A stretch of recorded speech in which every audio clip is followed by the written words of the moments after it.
height of the Cold War, the Soviet Union scored a major victory when, on October 4, 1957, they launched the first artificial satellite.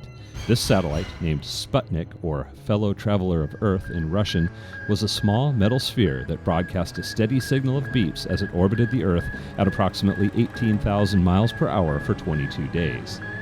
The launch sent panic through the United States, with people fearing that the Soviets had developed the technology to launch an attack from space.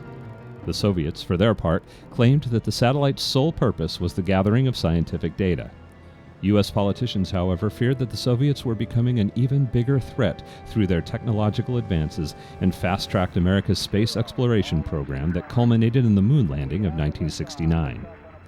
But Sputnik was much more than a device for gathering scientific data. It was in fact a mind control device sent aloft to broadcast a specially designed signal that turned certain people into puppets of communism. Children were most vulnerable to the insidious signal, and the beeping that was broadcast from the satellite at 2 different radio frequencies placed them in a trance-like state that caused erratic body movements and susceptibility to post-hypnotic suggestion.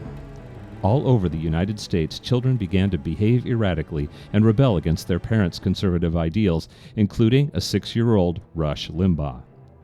His brain compromised by the Soviet mind control signal, Limbaugh rebelled against his parents, dropped out of school, and by 1966 had joined a hippie commune. In 1969, Limbaugh met actress and radical Jane Fonda. Although she was several years older than Limbaugh and married at the time, the two became inseparable. Fonda even brought Limbaugh along on her controversial trip to Hanoi, North Vietnam, in July of 1972. The two met with North Korean officials, toured military installations, and spoke out against the U.S. military's involvement in the war.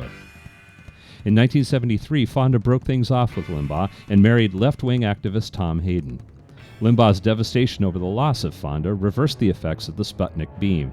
Now freed from the influence of communist mind control and bitter over the end of his relationship with Fonda, Limbaugh vowed to become a right-wing ideologue and build a massive conservative media empire, a goal he achieved by the early 1990s.